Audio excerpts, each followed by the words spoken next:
내년 1월 1일부터 농약 허용물질 관리제도 PLS 제도가 시행됩니다. 그러나 농업인 10명 가운데 3명은 이 제도에 대해 모른다고 응답해 홍보가 부족한 게 아니냐는 지적이 나오고 있습니다.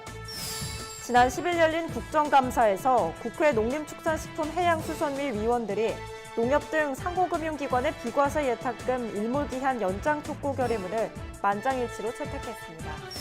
농어촌 상생협력기금 기부 실적이 저조한 국내 5대 대기업 대표와 임원들이 국정감사장의 증인으로 나와 상생기금 출연의 미온적인 이유에 대해 집중 추궁을 당했습니다. 중국산 김치의 수입이 3년 연속 최고치를 경신할 것으로 보입니다. 저렴한 가격뿐만 아니라 안전관리에도 공을 들이면서 국내 김치 시장을 무섭게 파고들고 있습니다. 여러분 안녕하십니까? NBS 뉴스 24입니다. 혹시 PLS라고 들어보셨습니까? 농약 허용물질 목록 관리 제도를 뜻하는데 농민 10명 중 3명은 PLS가 뭔지 모르는 것으로 조사됐습니다. 상황이 이런데 3달 뒤인 내년부터 PLS가 전면 시행을 앞두고 있어서 농촌 현장에는 혼란이 생길 것으로 우려됩니다. 김인경 기자가 보도합니다. 내년부터 PLS 제도가 전면 시행됩니다. PLS는 포지티브 리스트 시스템의 약자로 농약 허용물질 목록 관리 제도를 말합니다. 특정 작물을 재배할 때 사용해도 된다고 미리 등록된 농약만 쓰도록 하는 제도입니다. 그 외에 다른 농약 성분이 농산물 1kg당 0.01mg이라도 검출되면 출하할 수 없습니다. 1kg당 0.01mg은 가정에 설치된 욕조에 스포이트로 농약 한 방울을 떨어뜨렸을 때의 농도로 사실상 불검출 수준이라고 볼 수 있다는 게 농업계의 주장입니다. 해당 작물에 등록되지 않은 농약인지 모르고 사용하는 경우에도 문제가 되기 때문에 내년부터 농가에 각별한 주의가 필요합니다. 하나의 농약을 밭의 여러 작물에 뿌리다가 농약이 잘못 묻을 경우 출하를 하지 못해 낭패를 볼 수 있기 때문입니다. 정부가 내년부터 이 PLS 제도를 출하 농산물 전체에 확대 적용하기로 했는데 농가 10명 중 3명은 PLS를 제대로 알지 못하고 있었습니다. PLS 제도 뭐 영어니까 그건 모르는데 할머니들이 뭐 그런 거 뭐 좋지 않대. 그 내용을 아시는 분들은 극히 드물고요. 이제 뭐 이장님이나 이런 분들 읍면에서 그 회의할 때마다 아마 그런 그 내용을 공지를 하는 것 같아요. 아직은 뭐 저도 농민들한테 그런 거를 적극적으로 설명을 하지는 않고요. 이 업계에서도 이 PLS 제도 시행에 대해서 좀 걱정이 많이 이제 있는 그런 제도죠. 김태흠 자유한국당 의원은 10일 국회에서 열린 농림축산식품부에 대한 국정감사에서 이 같은 내용을 지적했습니다. 김 의원에 따르면 농식품부가 올해 2차례 실시한 조사에서 농민들의 PLS 인지도는 상반기 51.3%, 하반기 71.5%로 집계됐습니다. 하반기에 인지도가 다소 오르긴 했지만 여전히 10명 중 3명은 이 제도를 모르는 것으로 파악됐습니다. 지금 농민들은 등록 농약 부족과 비의도적으로 오염되는 것을 우려하고 또 제도에 대한 인지도 부족 등을 이유로 해서 PLS 시행 유예를 요구하고 있습니다. 지금처럼 준비가 부족한 상태에서 시행할 경우 큰 혼란이 올 수 있기 때문에 일정 기간 유예하는 그런 방안을 적극 검토해야 한다고 생각합니다. 정운천 바른미래당 의원 또한 농식품부 국감에서 1헥타르 이하 영세농가 비율이 80%에 이르는 우리 농가의 현실에서 PLS는 사실상 범법자 양성법과 같다고 지적했습니다. 우리 밭에서 농약을 뿌렸는데 강풍으로 옆에 밭까지 농약이 날아가 작물에 묻을 경우 죄 없는 농민이 가해자이자 피해자가 될 소지가 다분하다는 겁니다. 김종회 민주평화당 의원도 정부의 준비 부족과 부처 간 이견으로 PLS 기준이 오락가락한다고 꼬집었습니다.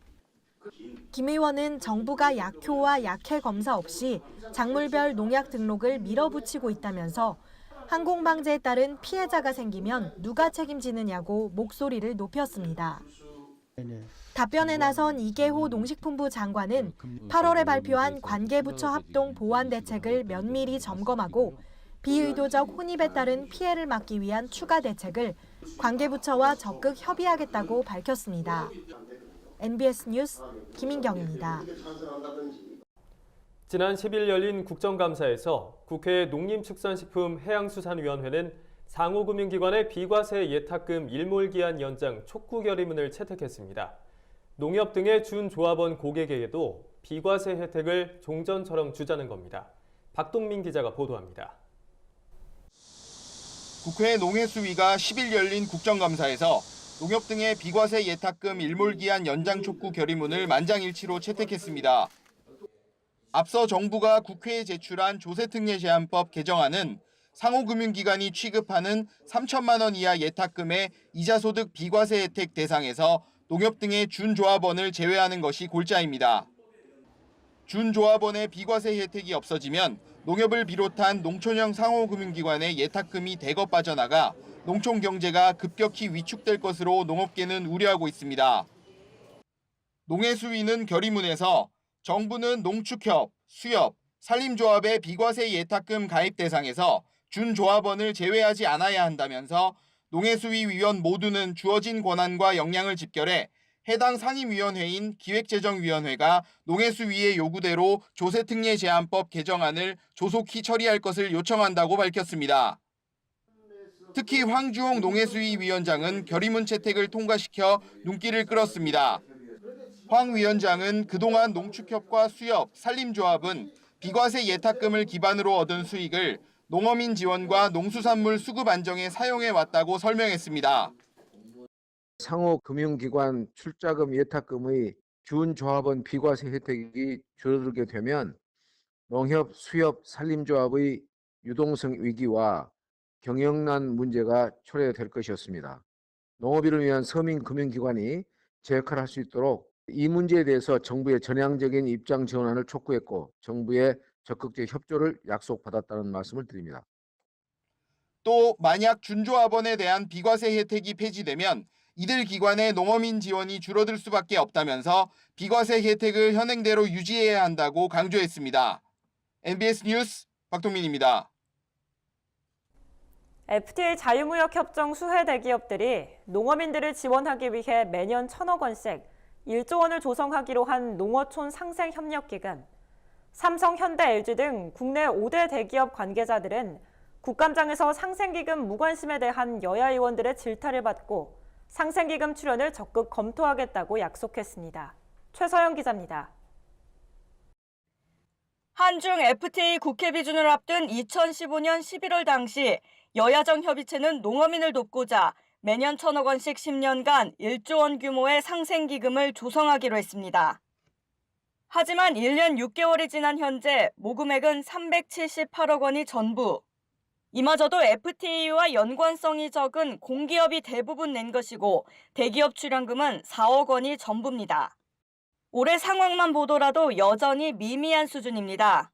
현재까지 조성된 금액은 166억 5천만 원으로 농어촌 상생협력기금 목표액 1,000억 원의 16.7%밖에 되지 않습니다. 결국 지난 10일 열린 국정감사에서 농어촌 상생협력기금이 도마 위에 올랐습니다. 대기업들이 정말 너무 관심이 없어. 이거는 여러분들이 이익을 본 거에 대해서 공유하자. 그래서 상생협력하자. 그래가지고 만든 돈이에요. 모금 실적이 저조한 것은 정부와 대기업의 무관심 때문이라는 게 농해수위 소속 여야 의원들의 주장입니다. 동반 성장지수 가점, 공정거래위원회 직권조사 면제 혜택을 받는 대중소기업 협력기금의 경우 대기업 출연금은 6,996억 원, 올해까지 모은 금액 9,030억 원 중 77%에 달합니다. 그렇지만 농어촌 상생기금 출연에 주어지는 혜택은 미미합니다. 기금 모금이 어렵다라는 것을 이미 예견했음에도 불구하고 정부 대책은 여전히 미흡합니다. 기금 모금을 위한 특단의 대책도 마련하고 또 기금 지원도 지역 간 형평성 문제라든가 효율성을 고려해야 한다고 생각을 합니다.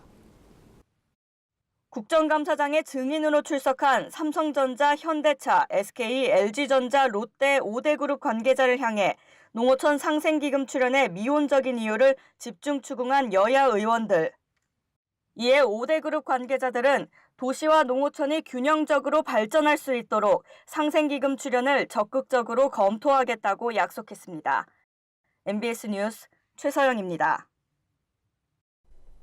국내산 김치의 10분의 1 가격인 중국산 김치 수입이 올해 최고치를 경신할 전망입니다. 싼 값을 내세우며 국내 김치 시장을 공략하면서 식당에서 먹는 김치의 대부분이 중국산인 것으로 조사됐습니다.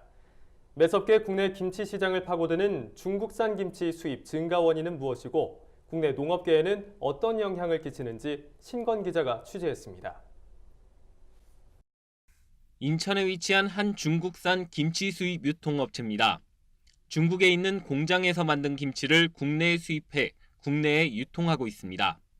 최근 중국산 김치를 찾는 사람들이 늘어나면서 수입 물량도 크게 증가했습니다.